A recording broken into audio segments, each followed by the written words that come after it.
Bien, en primer lugar, usted no se detuvo a darme una oportunidad para explicar mi versión del caso. Usted se contentó arrojándose contra mí. Cuando Jem y yo nos peleamos, Atticus no detiene solamente a escuchar cómo lo cuenta Jem, me escucha a mí también. Y en segundo lugar, usted me dijo que no empleara aquellas palabras más que en caso de provocación extrema. Francis me provocó bastante para partirle la calabaza.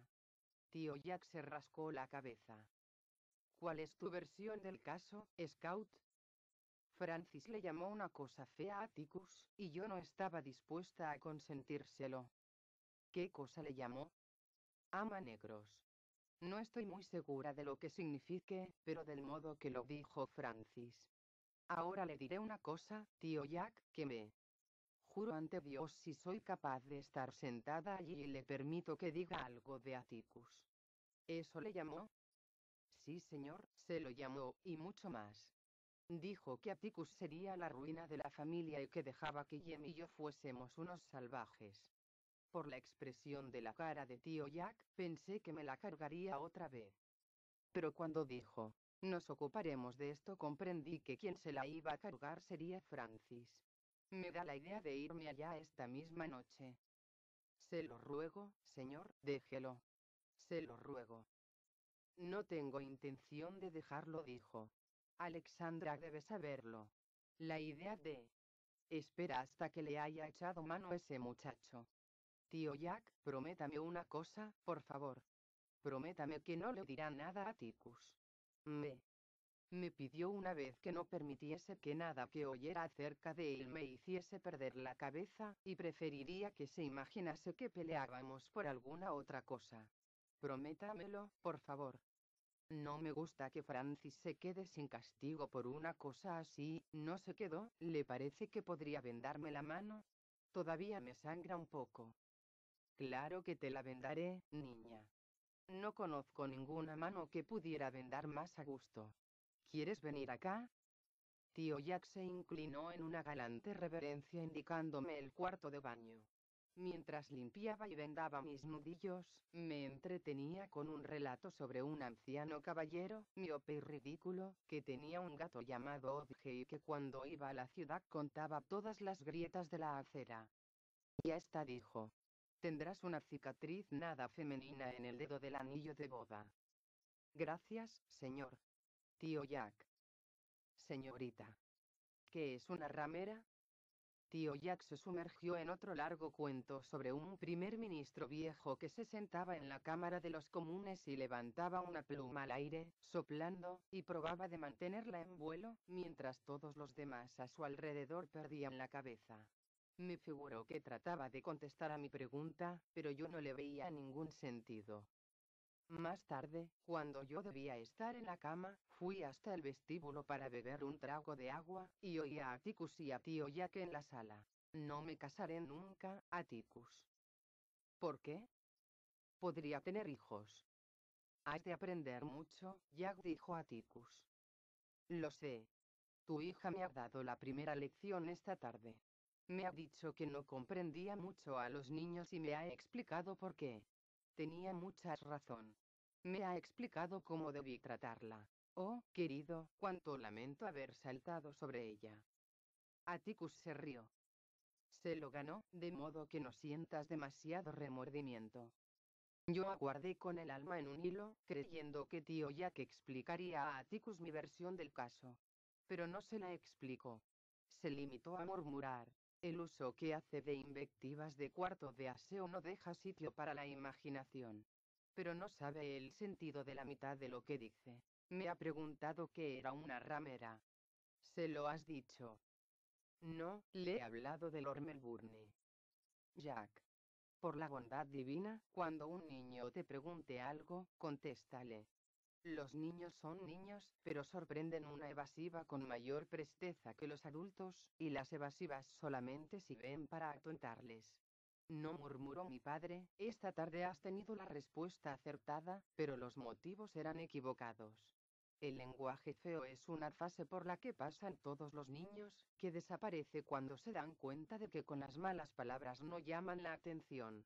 En cambio, la testarudez no desaparece. Scout ha de aprender a conservar la calma, y ha de aprender pronto, con lo que le reservan los próximos meses. De todos modos, va progresando. Jem se hace mayor, y ella sigue ahora un poco su ejemplo. Todo lo que necesita es que la ayuden alguna vez. Atticus, tú nunca le has puesto la mano encima. Lo confieso. Hasta ahora he podido seguir adelante con amenazas, nada más. Jack, Scout me obedece lo mejor que sabe. La mitad de las veces no llega a la meta, pero lo intenta. Esta no es la solución, dijo tío Jack. No, la solución es que ella sabe que yo conozco que lo intenta. He ahí lo que importa. Lo que me atormenta es que ella y Jem tendrán que soportar pronto algunas cosas desagradables. No temo que Jem no sepa conservar la calma, pero Scout, cuando está en juego su orgullo, se arroja sobre uno con la misma rapidez que la vista. Yo esperé para ver si tío Jack rompía su promesa. Todavía no lo hizo. Atticus, ¿será muy grave el caso? No has tenido mucha ocasión de hablarme de él. Podría haber sido peor, Jack. Lo único que tenemos es palabra de un negro contra la de los Ewell. Las pruebas se reducen a lo de lo hiciste. No lo hice. No se puede esperar que el jurado acepte la palabra de Tom Robinson contra la de los Ewell. ¿Conoces a los Ewell? Tío Jack dijo que sí. Los recordaba. Y se los describió. Pero Atticus dijo: te quedas atrasado en una generación. Sin embargo, los Ewell actuales son igual. ¿Qué harás, pues? Antes de terminar, me propongo destrozar un poco el tímpano al jurado. De todos modos, creo que una apelación nos dará una probabilidad razonable.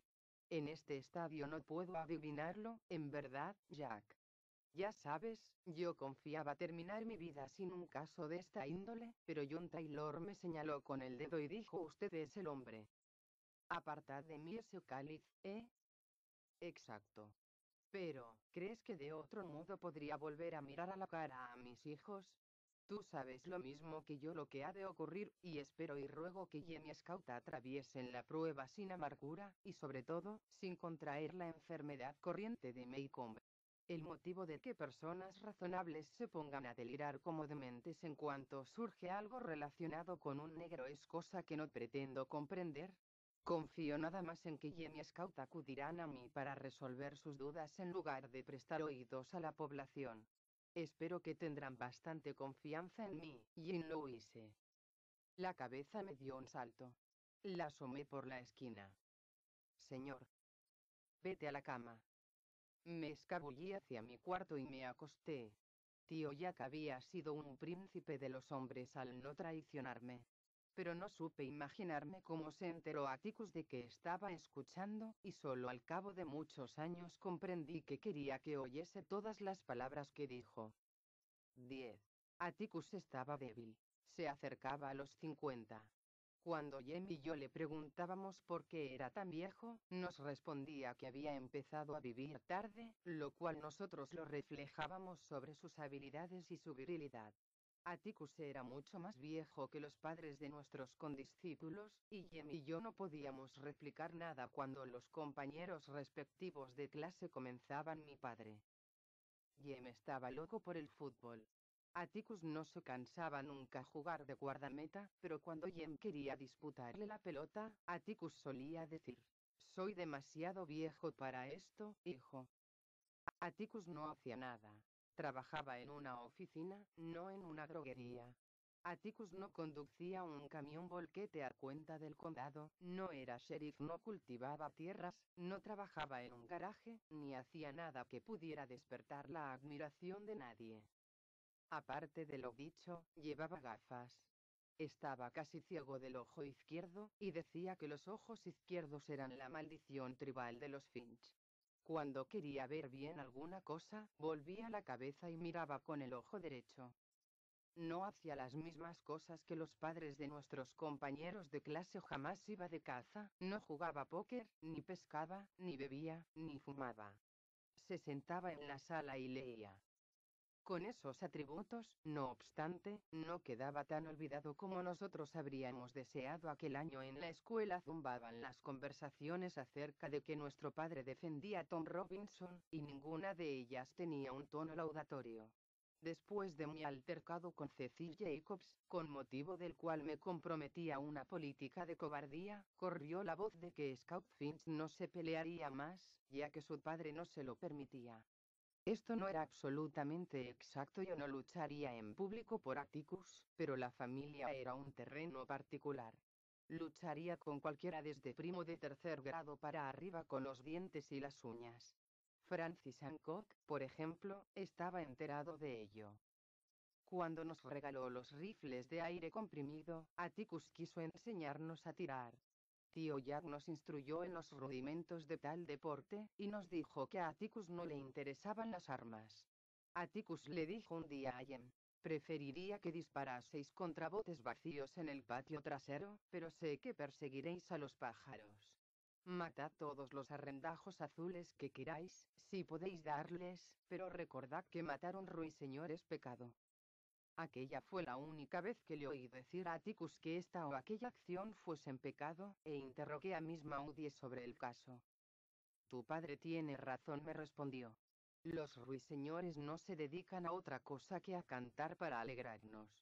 No devoran los frutos de los huertos, no anidan en los arcones del maíz, no hacen nada más que derramar el corazón, cantando para nuestro deleite. Por eso es pecado matar un ruiseñor. Miss Maudie, este es un barrio viejo, ¿verdad? Existe desde hace más años que la misma ciudad. No, quiero decir que la gente de nuestra calle es vieja. Jem y yo somos los únicos niños que hay por aquí. Mistress Dubos se acerca mucho a los 100 años, Miss Rachel es vieja, y también lo son usted y Atticus. Yo no diría que a los 50 sea uno muy viejo, replicó Miss Maudie con aspereza.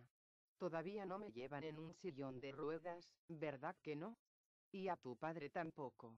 Pero debo decir que la providencia tuvo la bondad de quemar aquel mausoleo antiguo que era mi casa, y soy demasiado vieja para volver a levantarla. Quizá tengas razón, Jean-Louise, este es un barrio de gente sosegada. Tú jamás has tratado mucho con gente joven, ¿verdad que no? Sí, en la escuela. Quiero decir personas que sean mayores y jóvenes. Eres afortunada, debes saberlo. Tú y Jem habéis disfrutado del beneficio de la edad de tu padre. Si él hubiese tenido 30 años, habrías hallado una vida muy distinta. Habría sido distinta, sin duda. Atticus no sabe hacer nada. Te sorprendería, dijo Miss Maudie. Aún queda mucha vida en su cuerpo. ¿Qué sabe hacer? Pues sabe redactar un testamento de cualquiera con tal minuciosidad que nadie puede buscarle pelos. Bah. ¿Y no sabías que es el mejor jugador de ajedrez de esta población? Mira, abajo en el desembarcadero, cuando éramos chicos aún, Atticus Finch vencía a todos los contrincantes de ambas orillas del río. Buen Dios, Miss Maudie, Herne y yo le ganamos todas las partidas. Ya es hora, pues, de que sepáis que ganáis porque os deja. ¿Estabais enterada de que sabe tocar el arpa judía? Esta modesta habilidad hizo que todavía me sintiera más avergonzada de mi padre. Pues, dijo mi interlocutora. Pues que, Miss Maudie. Pues nada. Nada. Parece que con todo esto deberías estar orgullosa de él. No todo el mundo sabe tocar un arpa judía. Ahora no estorbes a los carpinteros. Yo estaré con mis azaleas, no podré vigilarte. Podría herirte algún madero. Me fui al patio posterior y encontré a Jem disparando contra un bote de hojalata, cosa que parecía estúpida, con tantos arrendajos azules como había por allí. Volví al patio de la fachada y durante 2 horas me ataré levantando, a un costado del porche, un complicado parapeto, consistente en una cubierta de coche, una caja de navajas, el canasto de la ropa, las sillas del porche, una bandera de los que Jem había encontrado en una caja de rosetas de maíz, y que me regaló. Cuando Atticus llegó a casa para la comida, me encontró acurrucada detrás, apuntando al otro lado de la calle. ¿Contra qué vas a disparar? contra la parte trasera de Miss Maudie. Atticus se volvió y vio mi abundante blanco doblado sobre los arbustos. Echándose el sombrero hacia atrás, cruzó la calle. Maudie gritó: creo conveniente advertirte. Corres considerable peligro. Miss Maudie se irguió y volvió la vista hacia mí, exclamando: Atticus, eres un demonio del infierno. Al regresar, Atticus me ordenó que levantase el campamento. No permitas que vuelva a sorprenderte nunca apuntando a nadie con esa arma, me dijo. Yo deseé que mi padre fuese un demonio del infierno.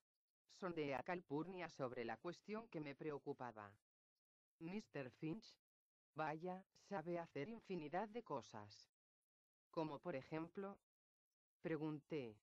Calpurnia se rascó la cabeza. Pues, no lo sé exactamente, contestó. Jem subrayó la fase cuando preguntó a Atticus si jugaría por los metodistas, y este contestó que si jugara se rompería el cuello, que era demasiado viejo para aquellas cosas. Los metodistas trataban de pagar la hipoteca que pesaba sobre su templo, y habían retado a los bautistas a un partido de fútbol. Todos los padres de la ciudad jugaban, excepto, al parecer, Atticus. Jem dijo que no iría siquiera, pero era incapaz de resistirse al fútbol en cualquiera de sus formas, y permaneció malhumorado en las líneas laterales con Atticus y conmigo viendo al padre de Cecil Jacobs marcar tantos para los bautistas. Un sábado, Jem y yo decidimos salir de exploración con nuestros rifles de aire comprimido para ver si encontrábamos un conejo o una ardilla. Habíamos ido quizá unas 500 yardas más allá de la mansión Radley cuando advertí que Jem miraba sesgadamente calle abajo. Había vuelto la cabeza hacia un lado y miraba por el rabillo del ojo. ¿Qué estás mirando? Aquel perro viejo de allá abajo, dijo. Es el viejo Tim Johnson, ¿verdad? Sí. Tim Johnson era propiedad de Mr. Harry Johnson, que guiaba el autobús de móvil y vivía en el extremo meridional de la ciudad. Tim era un perro perdiguero, color de hígado, el mimado de Maycomb. ¿Qué hace? No lo sé, Scout. Será mejor que nos vayamos a casa. Va, Jem, estamos en febrero. No me importa, se lo explicaré a Calpurnia. Nos precipitamos hacia casa y corrimos a la cocina. Cal, dijo Jem, ¿podrías salir a la acera un minuto? ¿Para qué, Jem? Yo no puedo salir a la acera cada vez que tú me lo pides. Hay un perro allá abajo que le pasa algo. Calpurnia suspiró. Ahora no puedo vender las patas de ningún perro. En el cuarto de baño hay gasa, ve a buscarla y hazlo tú mismo. Jem meneó la cabeza. Está enfermo, Cal. Le pasa algo raro. ¿Qué hace? ¿Prueba de morderse la cola? No, hace así. Jem hizo unos movimientos de deglución parecidos a los de una carpa, encogió los hombros y dobló el torso. Anda de este modo, pero como si no lo hiciera adrede. ¿Me estás contando un cuento, Jem? La voz de Calpurnia se endureció. No, Cal, juro que no. ¿Corría? No, solo aviva el paso, aunque tampoco que apenas se nota. Viene hacia esta parte. Calpurnia se lavó las manos y salió al patio detrás de Jem. No veo ningún perro, dijo. Nos siguió hasta más allá de la mansión Radley y miró hacia donde señalaba Jem. Tim Johnson no era mucho más que una mancha distante, pero estaba más cerca de nosotros. Andaba de un modo raro, como si tuviera las piernas delanteras más cortas que las traseras. Me hacía pensar en un coche encallado en un arenal. Se ha vuelto patituerto, dijo Jem. Calpurnia miró con ojos muy abiertos, luego nos cogió por los hombros y nos hizo regresar corriendo a casa. Cerró la puerta de madera detrás de nosotros, cogió el teléfono y gritó: «Póngame con la oficina de Mr. Finch». Al cabo de un momento gritaba Mr. Finch: «Soy Cal. Juro por Dios que un trecho abajo de la calle hay un perro rabioso. ¿Viene hacia acá?» «Sí, señor». «Es Mr. Finch», declaró que es. «El viejo Tim Johnson?» «Sí, señor». «Sí, señor». «Sí». Colgó, y cuando probamos de preguntarle qué había dicho Atticus, movió la cabeza. Hizo sonar el soporte del teléfono y dijo: Miss Eulamai, he terminado de hablar con Mr. Finch. Le ruego que no me conecte más. Escuche, Miss Eulamai, podría llamar a Miss Rachel y a Miss Stephanie Crawford y a todos los de esta calle que tengan teléfono y decirles que viene hacia acá un perro rabioso. Se lo ruego, señora. Calpurnia escuchó unos momentos. Ya sé que estamos en febrero, Miss May, pero reconozco un perro rabioso con solo verlo. Por favor, señora, dese prisa. Luego preguntó a Jem: ¿tienen teléfono los Radley? Jem consultó el listín y dijo que no.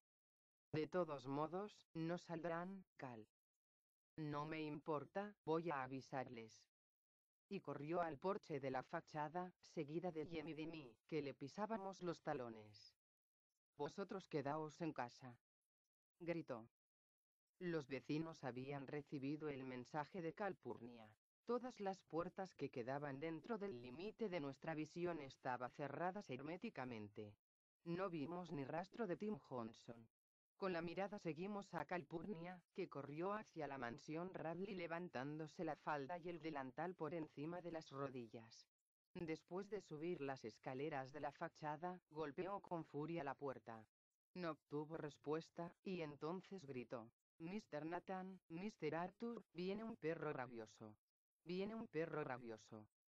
Tendría que dar la vuelta y entrar por detrás, dije yo. Jem movió la cabeza negativamente.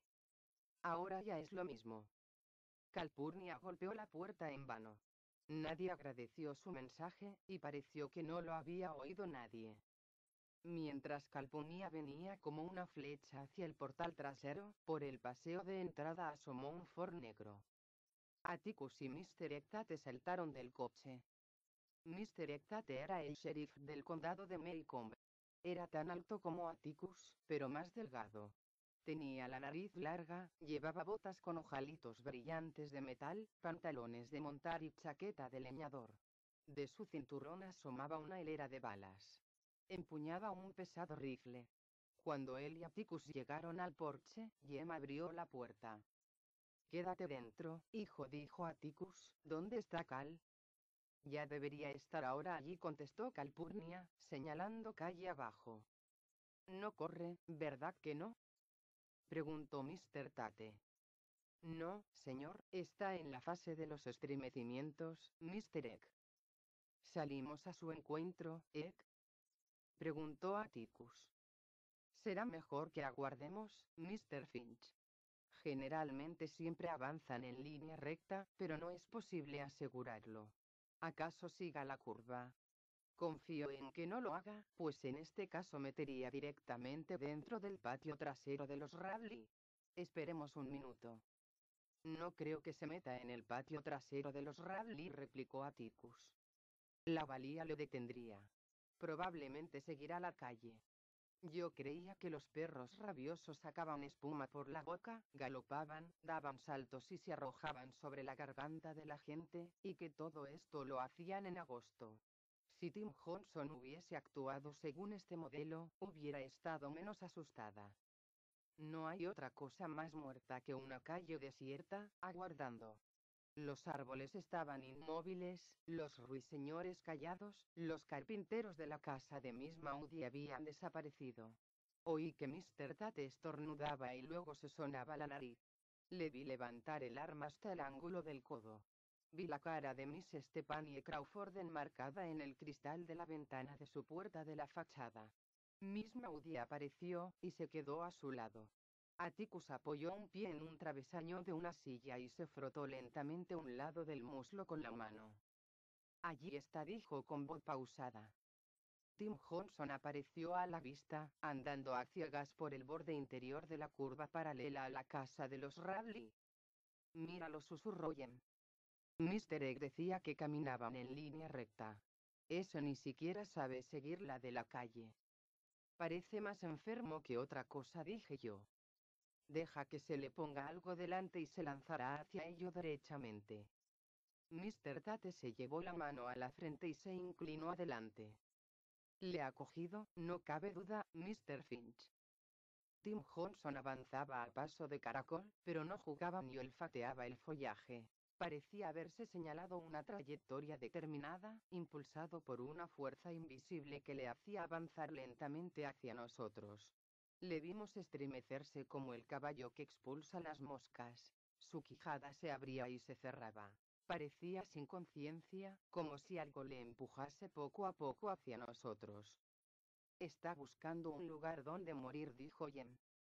Mr. Tate se volvió. Está muy lejos todavía de la muerte, Jem. Todavía no ha entrado en la fase aguda. Tim Johnson llegó a la calle lateral que corría por delante de la mansión Radley. Lo que quedaba de su pobre entendimiento le hizo pararse y considerar, al parecer, qué camino tomaría. Dio unos pasos indecisos y se detuvo delante de la puerta del patio de los Radley. Luego trató de volverse, pero le resultaba difícil. Atticus dijo: Está tiro, Ek.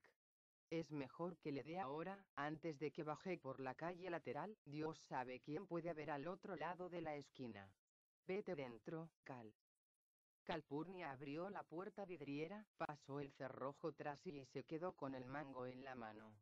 Trataba de taparnos la vista con su cuerpo, pero Jem y yo mirábamos por debajo de sus brazos. Cójalo, Mr. Finch. Mr. Tate ofrecía el rifle a Atticus. Jem y yo estuvimos a punto de desmayarnos. No pierda tiempo, replicó Atticus. Adelante. Mr. Finch, hay que resolver la tarea de un solo tiro. Atticus movió la cabeza con vehemencia. No se quede ahí parado, Ek. El perro no le esperará todo el día. Por amor de Dios, Mr. Finch, vea dónde está. Si hierro el tiro, meto la bala dentro de la casa de los Radley. Yo no soy tan buen tirador. A usted le consta. Y yo no he disparado un arma desde hace 30 años. Mr. Tate casi arrojó el rifle a Atticus. Me sentiría muy satisfecho si la disparase ahora, dijo. Como en una bruma, Jem y yo observamos a nuestro padre cogiendo el rifle y saliendo hasta el centro de la calle. Andaba deprisa, pero a mí se me antojó que se movía como un nadador debajo del agua. El tiempo parecía arrastrarse con una lentitud desesperante. Cuando Atticus se levantó las gafas, Calpurnia murmuró: Dulce Jesús, ayúdale, y se llevó las manos a las mejillas. Atticus se subió las gafas a la frente, pero se le deslizaron abajo. Entonces las dejó caer al suelo. En el silencio, oí el ruido del golpe. Atticus se restregó los ojos y la barbilla. Le vimos parpadear vivamente. Delante de la puerta de los Radley, Tim Johnson había puesto en juego el poco entendimiento que le quedaba. Había dado media vuelta por fin, para seguir la trayectoria primera, subiendo por nuestra calle. Dio un par de pasos adelante, luego se paró y levantó la cabeza. Vimos que su cuerpo se ponía rígido. Con movimientos rápidos que parecían simultáneos, la mano de Atticus dio un tirón a la bola del extremo de una palanca al mismo tiempo que se apoyaba el arma en el hombro. El rifle rugió. Tim Johnson dio un salto, se desplomó y cayó en la acera formando un montón pardo y blanco. No supo lo que le había herido. Mr. Tate saltó del porche y corrió hacia la mansión Radley. Se paró delante del perro, se agachó, volvióse y se dio unos golpecitos con el índice en la frente, encima del ojo izquierdo. Ha desviado un poco hacia la derecha, Mr. Finch. Gritó. Siempre me ocurría, respondió Atticus. Si hubiese podido elegir a mi gusto, habría cogido una escopeta. Se inclinó, recogió las gafas, trituró las lentes rotas con el tacón hasta convertirlas en polvo, fue hasta donde estaba Mr. Tate y se quedó mirando a Tim Johnson. Las puertas se abrieron una tras otra, y los vecinos fueron dando, poco a poco, señales de vida. Miss Maudie bajó las escaleras en compañía de Miss Stephanie Crawford. Jem estaba paralizado. Yo le pellizqué para ponerle en marcha, pero cuando Atticus vio que nos acercábamos, nos gritó: «Quedaos donde estáis». Cuando Mr. Tate y Atticus regresaron al patio, el primero sonreía. «Mandaré a Cebo que lo recoja», dijo. «No lo ha olvidado mucho, Mr. Finch». Dicen que uno no pierde nunca la habilidad. Atticus guardaba silencio. Atticus, dijo Jem. ¿Qué? Nada. Lo he visto. Finch un tiro.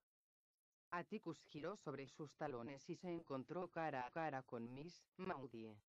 Se miraron sin decir nada, y Atticus subió al coche de sheriff. Ven acá, le dijo a Jem. No os acerquéis al perro, ¿comprendes? No os acerquéis a él. Es tan peligroso muerto como vivo. Sí, señor, respondió Jem. Atticus. ¿Qué hijo? Nada. ¿Qué te pasa, muchacho? ¿No sabes hablar? Dijo Mr. Tate sonriendo a Jem. No sabías que tu padre. Cállate, ordenó Atticus. Volvamos a la ciudad. Cuando se hubieron marchado, Jem y yo nos fuimos a las escaleras de la fachada de Miss Stepanie y nos sentamos aguardando a que llegase Ceebo con el camión de la basura. Jem continuaba mudo y confuso. Miss Stepanie Crawford dijo: ¿Eh? ¿Eh? ¿Eh? ¿Quién habría pensado en que podías rabiar un perro en febrero? Quizá no estaba rabioso, quizá solo estaba loco y nada más. No me gustaría ver la cara de Harry Johnson cuando regrese del viaje a Mobile y se encuentre con que Atticus Finch ha matado a su perro. Lo que pasa es que en alguna parte hubo algo que le puso de mal humor. Miss Maudie dijo que Miss Stepanie cantaría otra canción distinta si Tim Johnson todavía estuviera subiendo calle arriba, que pronto sabrían si rabiaba o no, porque enviarían la cabeza a Montgomery. Jem recobró, aunque confusamente, el uso de la palabra. ¿Le has visto, Scout? ¿Le has visto plantado allá? Y de repente se ha quedado tan tranquilo, y parecía que el arma formaba parte de su persona. Y con aquella rapidez, como si... Yo tengo que apuntar 10 minutos para hacer blanco en algo. Miss Maudie sonrió con malicia. Veamos, señorita Jean Louise dijo, ¿todavía piensas que tu padre no sabe hacer nada? ¿Todavía te avergüenzas de él? No, dije tímidamente. El otro día olvidé que además de tocar el arpa judía, Atticus Finch era en sus tiempos el tirador más certero del condado de Maycomb. Tirador certero, repitió Jem. Así lo he dicho, Jem Finch. Supongo que ahora cambiaréis de tonada. La mismísima idea. ¿No sabíais que cuando era muchacho le apodaban Finch un tiro? Caramba, allá abajo en el desembarcadero, cuando se hacía mayor, si tiraba 15 tiros y mataba 14 tortolas se quejaba de malgastar municiones. Nunca nos había contado nada de esto, murmuró Jem. No os había contado nada, ¿verdad que no? No, señora. Me sorprende que ahora nunca salga de caza, dije. Quizá yo pueda explicaroslo, contestó Miss Maudie. Por encima de todo, vuestro padre es, en el fondo del corazón, un hombre educado. Una habilidad sobresaliente es un don de Dios. Ah, claro, uno ha de ejercitarla para hacerla perfecta, pero el tirar no es como tocar el piano, u otra cosa por el estilo. Yo creo que quizá dejó el arma cuando comprendió que Dios le había concedido una ventaja poco equitativa sobre la mayoría de seres vivientes. Me figuro que decidió no disparar hasta que se viera en la obligación de hacerlo, y hoy se ha visto. Parece que debería estar orgulloso de ello, dije. Las personas que están en sus cabales no se enorgullecen de sus talentos, respondió Miss Maudie. Entonces vimos llegar el camión de Ceebo. De la parte trasera del vehículo, Ceebo sacó una horca, recogió el perro con gesto vivo, lo arrojó sobre la caja del camión y luego derramó un líquido de un bidón sobre el punto en que había caído Tim, así como por los alrededores. Durante un rato no os acerquéis por aquí, nos gritó. Cuando nos fuimos a casa le dije a Jem que el lunes tendríamos de verdad algo de qué hablar en la escuela. No digas una palabra de ello, Scout me pidió. ¿Qué? Ya lo creo que la diré. No todos tienen un padre que sea el mejor tirador del condado de Maycomb. Me figuro que si quisiera que lo supiéramos nos lo habría dicho, replicó Jem. Si estuviera orgulloso de ello, nos lo hubiera explicado. Quizás se le fue de la memoria, objeté. No, Scout, es una cosa que tú no comprenderías. Atticus es viejo de veras, pero a mí no me importaría que no supiera hacer nada. No me importaría que no supiera hacer maldita cosa. Jem cogió una piedra y la arrojó contra la cochera. Echando a correr tras ella, me gritó: Atticus es un caballero, lo mismo que yo. 11. Cuando éramos pequeños, Jem y yo confinábamos nuestras actividades a la parte sur del barrio, pero cuando estuve bien adelantada en el segundo grado de la escuela y el atormentar a Boo Radley fue cosa pretérita, el sector comercial de Maycomb nos atrajo con frecuencia calle arriba, hasta más allá de la finca de Mistress Henry Lafayette Dubos. Era imposible ir a la ciudad sin pasar por delante de su casa, a menos que quisiéramos dar un rodeo de 1 milla. Los encuentros de poca monta que había tenido previamente con aquella señora no me dejaron ganas para otros. Pero Jem decía que alguna vez tenía que hacerme mayor. Dejando aparte una criada negra de servicio permanente, Mistress Dubos vivía sola, 2 puertas más arriba de la nuestra, en una casa con unas empinadas escaleras en la fachada y un pasillo reducido. Era muy anciana. Se pasaba la mayor parte del día en la cama, y el resto en un sillón de ruedas. Se rumoreaba que llevaba una pistola escondida entre sus numerosas bufandas y envolturas.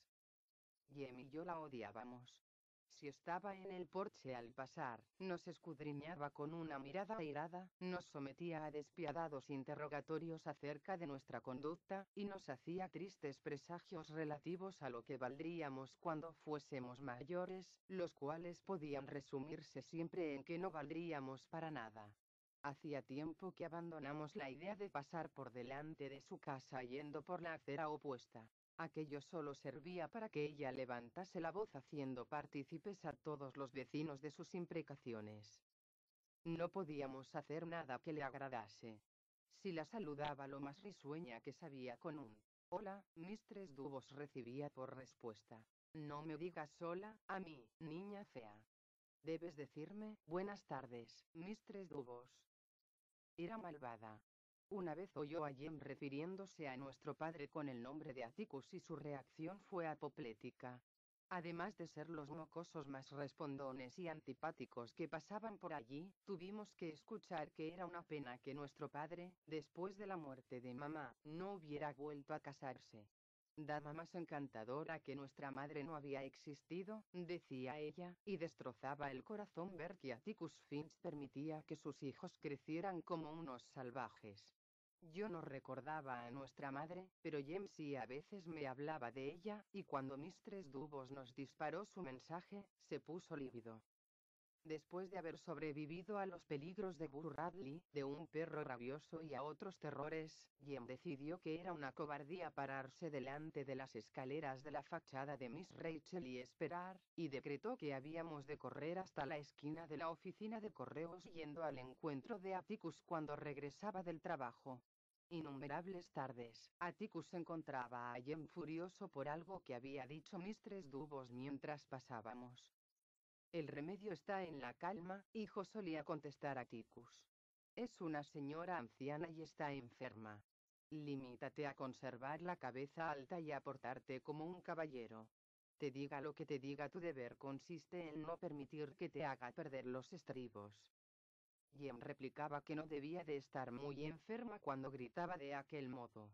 Cuando llegábamos los tres a la altura de su casa, Atticus se quitaba el sombrero con una reverencia, le hacía un ademán afectuoso y la saludaba. «Buenos días, Mistress Dubos. Esta mañana parece usted un cuadro». Jamás le oí decir a Atticus qué clase de cuadro. Luego le comunicaba las noticias del juzgado, y decía que le deseaba de todo corazón un buen día para mañana. Enseguida se ponía el sombrero de nuevo, me subía a los hombros en presencia de la vieja y nos íbamos a casa bajo la luz del crepúsculo. Hubo ocasiones como estas en que pensé que mi padre, que odiaba las armas y no había estado en ninguna guerra, era el hombre más valiente que había existido. Al día siguiente al de su 12º cumpleaños, Jem quemaba el dinero en el bolsillo, y a primera hora de la tarde nos dirigimos hacia la ciudad. Jem pensaba que tendría bastante para comprarse una máquina de vapor de miniatura, y un bastón para mí, de esos que se voltean en los desfiles. Hacía mucho tiempo que puse yo el ojo en aquella vara de mando.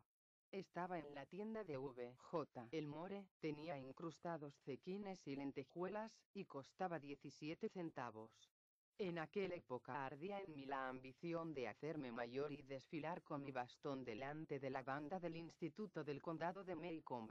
Habiendo desarrollado mi habilidad hasta el punto de lanzar un palo al aire y faltarme poco para cogerlo en la bajada, había motivado que Calpurnia no me dejase entrar en casa cada vez que me veía con uno en la mano. Yo pensaba que vencería el inconveniente si tenía un bastoncito de verdad, y consideraba que Jem era muy generoso al comprarme uno. Cuando pasamos por delante, Mistress Dubos estaba en su porche. ¿A dónde vais vosotros dos a estas horas del día?, nos gritó. Hacer novillos, supongo. Llamaré al director y se lo diré. Llevó las manos a las ruedas y ejecutó un giro perfecto. Oh, es sábado, Mistress Dubos, contestó Jem. Importa poco que sea sábado, dijo, con oscuro sentido. Me gustaría saber si vuestro padre está enterado de dónde os encontráis. Mistress Dubos, nosotros hemos ido a la ciudad solos desde que éramos así. Jem se inclinó para señalar con la palma de la mano una altura de unos 2 pies sobre la acera. No me mientas, chilló. Jeremy Finch, Maudie Atkinson me ha dicho que esta mañana le destrozaste la parra a Scoopernonks. Se lo dirá a tu padre y entonces desearás no haber visto nunca la luz del día. Si no te mandan al reformatorio antes de la semana próxima, es que yo no me llamo Dubos. Jem, que no se había acercado al árbol de Miss Maudie desde el verano pasado, y que sabía que, si se lo hubiera hecho, Miss Maudie no se lo diría a Atticus, se encerró en una negativa absoluta. No me contradigas, bramó Mistress Dubos. Y tú, dijo, señalándome con un dedo artrítico, ¿qué haces con ese mono? Deberías ir con vestido y camisola, señorita. Te harás mayor sirviendo mesa, si alguien no te hace cambiar de camino. Una Finch sirviendo mesas en el Café Oak, ja. Ja.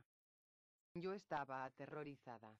El Café Oak era una fatídica institución de la cara norte de la plaza. Me cogí al brazo de Jem, pero él me hizo soltarle con una sacudida. Ven, Scout, susurró. No le hagas ningún caso. Levanta bien la cabeza, nada más, y sé un caballero. Pero Mistress Dubos nos retuvo. No solamente una Finch sirviendo mesas, sino uno en el juzgado defendiendo negros. Jem se puso rígido. El disparo de Mistress Dubos había hecho blanco, y ella lo comprendía. Sí, ¿verdad? ¿Es que ha terminado este mundo cuando un Finch se revuelve contra los que le han formado? Yo os lo diré. Aquí se llevó la mano a la boca. Al retirarla, colgaba de ella un largo hilo plateado de saliva. Vuestro padre no vale más que los negros y la canalla por los cuales trabaja. Jem se había puesto escarlata. Le tiré de la manga, y mientras caminábamos por la acera nos siguió una filípica acerca de la degeneración moral de nuestra familia, cuya premisa más considerable era que, de todos modos, la mitad de los Finch estaban en asilo. Aunque si nuestra madre viviera no habríamos llegado a tal estado. No estuve segura de qué era lo que le ofendía más a Jem, pero las alusiones al estado mental de la familia provocaron en mí un vivo resentimiento contra Mistress Dubos. Me había acostumbrado casi a escuchar insultos dirigidos contra Atticus, pero aquel era el primero que venía de un adulto. Excepto por sus comentarios con respecto a Atticus, el ataque de Miss Dubos era cosa trillada. La atmósfera traía una insinuación del verano. En las sombras hacía fresco, pero el sol era caliente, lo cual significaba que se acercaban los buenos tiempos sin escuela y con Dil. Jem se compró su máquina de vapor, y fuimos a la tienda de Elmore por mi bastón. A Jem no le causó placer alguno la adquisición. Se la metió en el bolsillo y de regreso a casa caminó silenciosamente a mi lado. Por el camino le faltó poco para que tocara con el bastón a Mr. Lindeas, quien me dijo: ten cuidado ahora, Scout. Cuando no supe cogerlo al vuelo. Al llegar cerca de la casa de Mistress Dubos, el bastón estaba sucio por haberlo recogido del suelo tantas veces. En años posteriores, repetidamente me pregunté cuál fue el motivo que impulsó a Jem, por qué causa quebró el mandato de ser un caballero nada más, hijo, y la fase de presuntuosa rectitud en que había entrado recientemente. Probablemente tuvo que escuchar tantas tonterías como yo misma por el hecho de que Atticus defendiera en el juzgado a los negros, y yo daba por descontado que se dominaría los nervios. Mi hermano tenía un temperamento naturalmente tranquilo y se inflamaba despacio. A la sazón, sin embargo, creí que la única explicación de su conducta consistía en admitir que, por unos minutos, simplemente, se volvió loco de rabia. Jem hizo lo que hubiese hecho yo con toda tranquilidad de no haberme encontrado bajo la prohibición de Atticus, la cual incluía, a mi entender, el no pelearme con viejas horribles. Apenas llegamos delante de la puerta de Mistress Dubos, me arrebató el bastón y ascendiendo las escaleras con furia salvaje, se metió en el patio trasero de la anciana, olvidando todo lo que Atticus nos dijo siempre, olvidando que Mistress Dubos llevaba una pistola escondida debajo de sus manteletas, olvidando que si Mistress Dubos cerraba el tiro, su criada Jessie probablemente acertaría. No empezó a calmarse hasta que hubo cortado las puntas de todas las plantas de camelia que Mistress Dubos poseía, hasta que el suelo quedó alfombrado de capullos verdes y de hojas. Entonces dobló el bastón sobre la rodilla, lo partió en dos y lo arrojó al suelo. En aquel momento yo estaba ya dando alaridos. Jem me tiró del cabello, dijo que no le importaba, que volvería a hacerlo si se le presentaba ocasión y que si no me callaba me arrancaría todos los cabellos de la cabeza. Yo no me callé y él me dio una patada. Perdí el equilibrio y caí de bruces. Jem me levantó con aire brusco, pero tenía una expresión como si lo lamentase. No había nada que decir. Aquella tarde no se nos antojó ir al encuentro de Atticus, de regreso al hogar. Rondamos huraños por la cocina hasta que Calpurnia nos echó. Por algún arte de magia, Calpurnia parecía enterada de todo. Calpurnia fue una fuente de alivio menos que satisfactoria, pero le dio a Jem un panecillo caliente con mantequilla, que él partió en dos, dándome la mitad a mí. Aquello sabía a algodón. Nos fuimos a la sala. Yo cogí una revista de fútbol, encontré un retrato de Dixie Owella, lo enseñé a Jem y dije, este se parece a ti. Fue la cosa más agradable que se me ocurrió decirle, pero no sirvió de nada. Jem se sentó junto a las ventanas, acurrucado en una mecedora, esperando con el ceño adusto. La luz del día se apagaba. 2 edades geológicas más tarde, oímos las suelas de los zapatos de Atticus arañando las escaleras de la fachada. La puerta vidriera se cerró de golpe, hubo una pausa. Atticus estaba delante de la percha del vestíbulo y le oímos llamar. Jem. Su voz era como el viento del invierno. Atticus encendió la luz del techo de la sala y nos encontró allí, inmóviles, petrificados. En una mano llevaba mi bastón, cuya sucia borla se arrastraba por la alfombra. Entonces extendió la otra mano. Contenía hinchados capullos de camelia. Jem dijo, ¿eres el responsable de esto? Sí, señor. ¿Por qué lo has hecho? Jem respondió en voz baja. Ella ha dicho que defendía a negros y canallas. ¿Lo has hecho porque ella ha dicho estas palabras? Los labios de Jem se movieron, pero su sí, señor, resultó inaudible. Hijo, no dudo que tus contemporáneos te han fastidiado mucho a causa de que yo defienda a los negros, como vosotros decís, pero hacer una cosa como esta a una dama anciana no tiene excusa. Te aconsejo encarecidamente que vayas a hablar con Mistress Dubos, dijo Atticus. Después ven directamente a casa. Jem no se movió. He dicho que vayas. Yo quise salir de la sala, detrás de Jem. Ven acá, me ordenó Atticus. Yo retrocedí. Atticus cogió el móvil preso y se sentó en la mecedora que Jem había dejado vacía. Por mi vida, no comprendía cómo podía seguir sentado allí con aquella sangre fría cuando su único hijo varón corría el considerable riesgo de morir asesinado por una antiguaya del ejército confederado. Por supuesto, Jem me hacía enfadar tanto a veces que habría sido capaz de matarle yo, pero si mirábamos la realidad desnuda, él era todo lo que tenía. Atticus ni parecía darse cuenta de eso, o si se daba, no le importa. Por tal motivo le odié, pero cuando uno está en apuros se cansa fácilmente. Pronto me hallé escondida en su regazo, y los brazos de mi padre me rodearon. Eres demasiado mayor para mecerte, me dijo. A ti no te importa lo que le pase, dije yo. Le has enviado tan tranquilo a que le peguen un tiro, cuando todo lo que ha hecho ha sido salir en tu defensa. Atticus me empujó la cabeza debajo de su barbilla, diciendo, todavía no es tiempo de inquietarse. Jamás creía que Jen perdiese la cabeza por ese asunto. Pensaba que me crearías más problemas tú. Yo contesté que no veía por qué habíamos de conservar la calma, al fin y al cabo. En la escuela no conocía a nadie que tuviera que conservar la calma por nada. Scout, dijo Atticus, cuando llegue el verano tendrás que conservar la calma ante cosas mucho peores.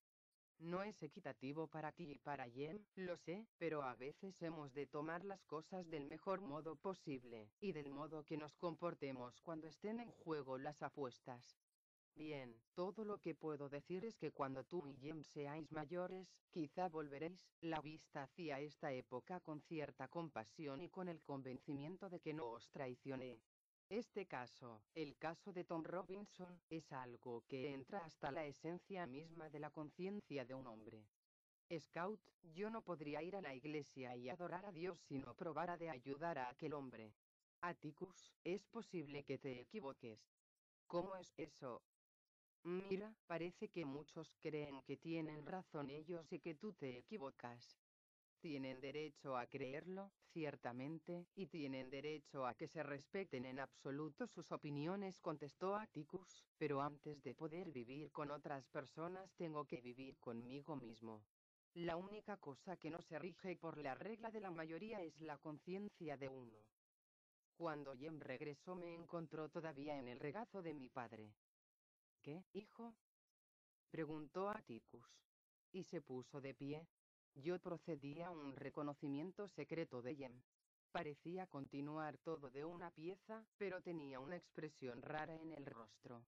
Quizá la vieja le había dado una dosis de calomelanos. Le he limpiado el patio y he dicho que me pesaba aunque no me pesa y que trabajaría en su jardín todos los sábados para tratar de hacer renacer las plantas. No había por qué decir que te pesaba si no te pesa, dijo Atticus. Es vieja y está enferma, Jem. No se la puede hacer responsable de lo que dice y hace.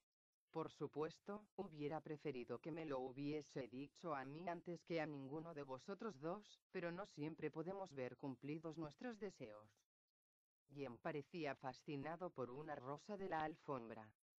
Atticus dijo, ¿quiere que vaya a leerle? ¿A leerle? Sí, señor.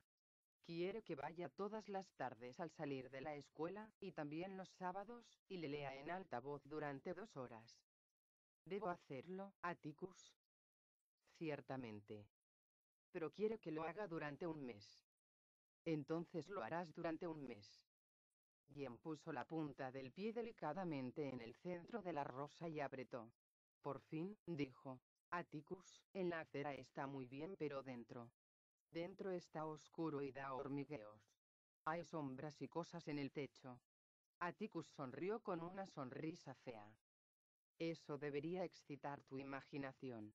Figúrate, simplemente, que estás en la casa de los Radley.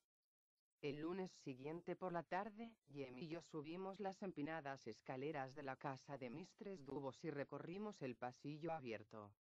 Jem, armado con Ivanhoe y repleto de superiores conocimientos, llamó a la segunda puerta de la izquierda. Mistress Dubos, gritó. Jessie abrió la puerta de madera y corrió el cerrojo de la de cristales. ¿Eres tú, Jem Finch? Dijo. ¿Te acompaña tu hermana? No sé si. Hazles entrar a los dos, ordenó Mistress Dubos. Jessie nos hizo pasar y se fue a la cocina. Un olor opresivo vino a nuestro encuentro apenas cruzamos umbral, un olor que había percibido muchas veces en casas grises consumidas por la lluvia, donde hay lámparas de petróleo, cazos de agua y sábanas domésticas sin pasar por la colada. Un olor que siempre me dio miedo y me puso en guardia, recelosa.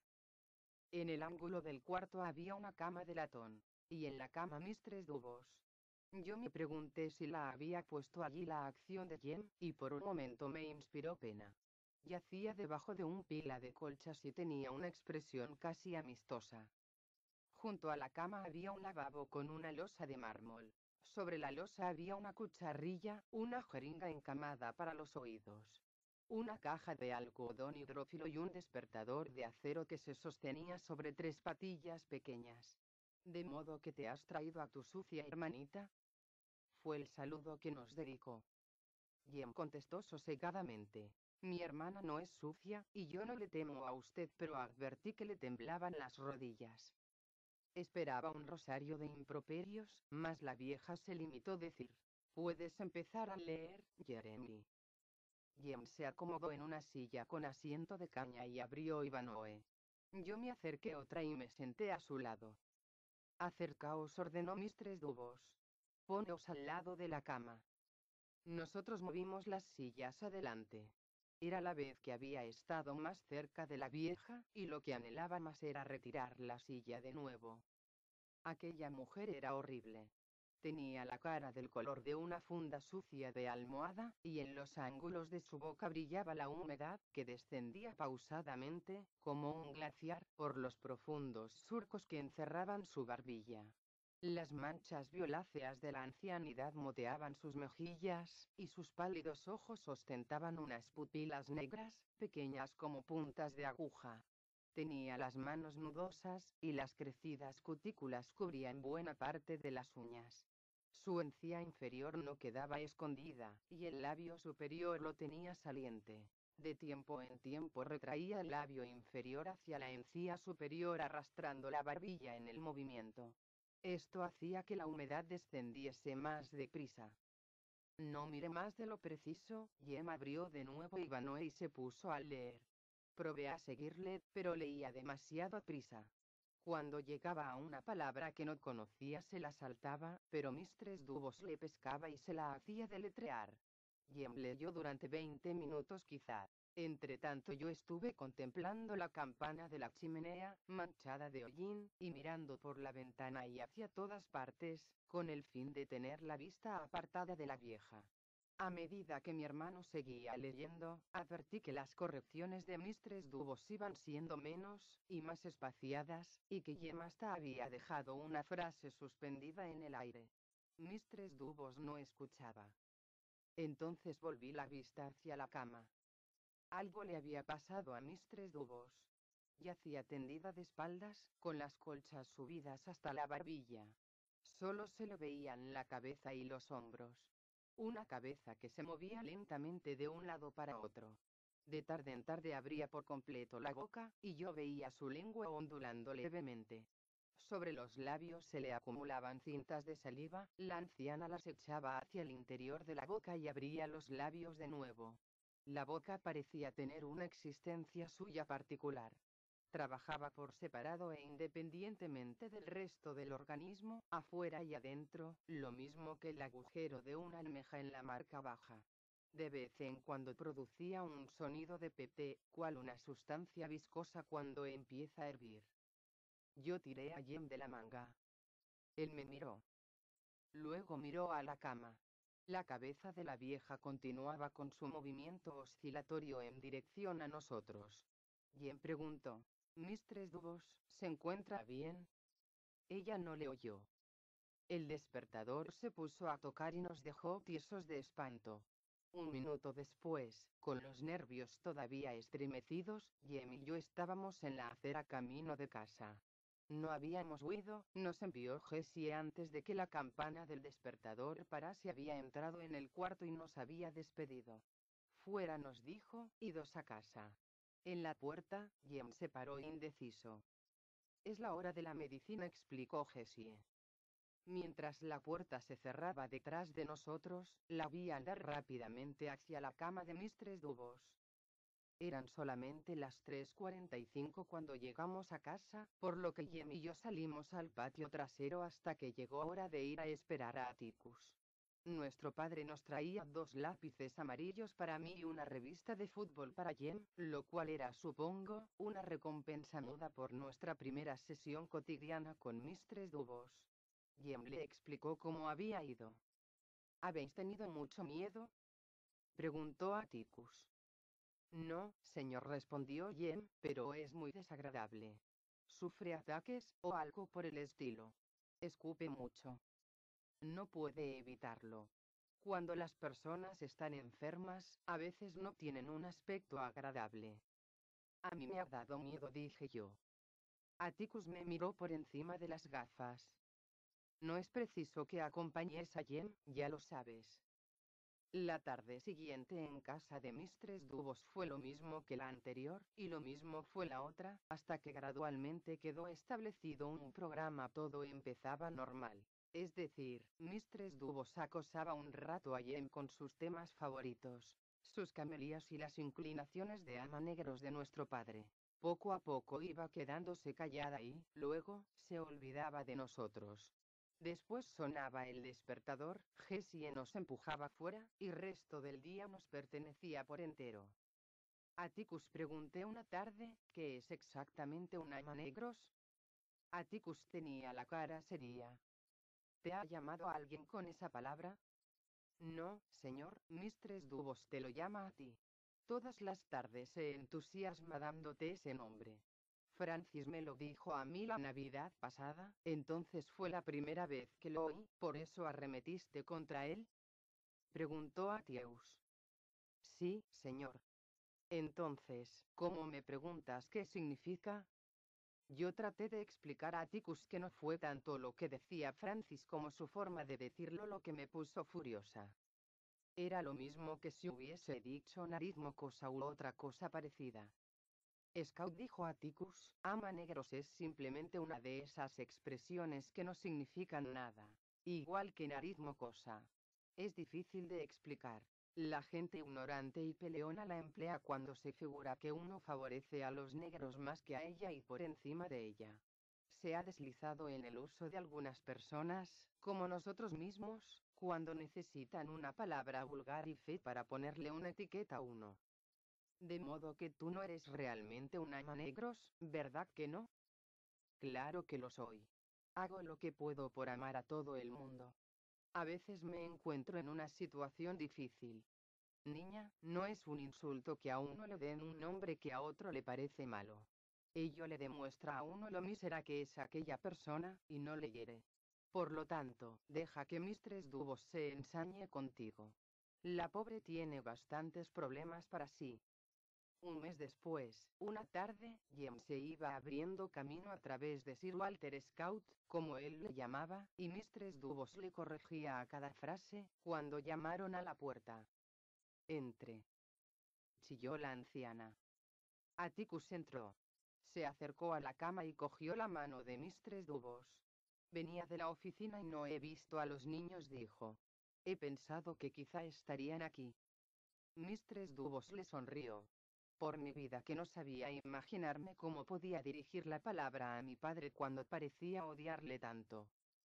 ¿Sabe qué hora es, Atticus?, le preguntó. Las 5:05 exactamente. El despertador está puesto para las 5:30. Quiero que se fije. De súbito me di cuenta de que cada día habíamos pasado un rato más en casa de Mistress Dubos, que el despertador tocaba un poco más tarde cada día, y que la anciana estaba sumida por completo en uno de sus ataques cuando sonaba el despertador. Aquel día había buscado pelea a Jem durante 2 horas sin la idea de sufrir un ataque, y yo me sentía irremediablemente cogida en la trampa. El despertador era la señal de nuestra liberación. Si un día no sonaba, ¿qué haríamos? Se me antoja que a Jem le quedan pocos días de lectura, dijo Atticus. Solo una semana más, replicó la anciana, únicamente para estar bien segura. Jem se puso en pie. Pero Atticus levantó la mano y Jem se cayó. De regreso a casa, Jem protestó que solo tenía que leer durante un mes, que el mes había pasado y que aquello no era justo. Solo una semana más, hijo, le dijo Atticus. No, replicó Jem. Sí, insistió Atticus. La semana siguiente fuimos a casa de Ernistres Dubos todos los días. El despertador había cesado de sonar, pero la vieja nos dejaba en libertad con un ya bastará tan avanzada la tarde que cuando regresábamos Atticus solía estar en casa leyendo el periódico. Aunque los ataques habían desaparecido, en todos los aspectos Mistress Dubos seguía siendo la misma de siempre. Cuando Sir Walter Scott se enzarzaba en largas descripciones de fosos y castillos, ella se aburría y la tomaba con nosotros. Jeremy Finch, te dije que habrías de vivir para lamentar haberme destrozado las camelias. Ahora ya lo lamentas, ¿verdad? Jem respondía que lo sentía de veras.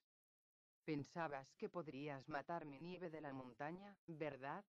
Bien, Jessie dice que las puntas vuelven a crecer. La próxima vez sabrás hacer el trabajo más perfecto, ¿verdad que sí? La arrancarás de raíz, ¿no es cierto? Jem contestaba que, ciertamente, lo haría así. No me hables en murmullos, muchacho. Levanta la cabeza y di sí, señora. No creo que tengas ánimo para levantarla, embargo, siendo tu padre lo que es.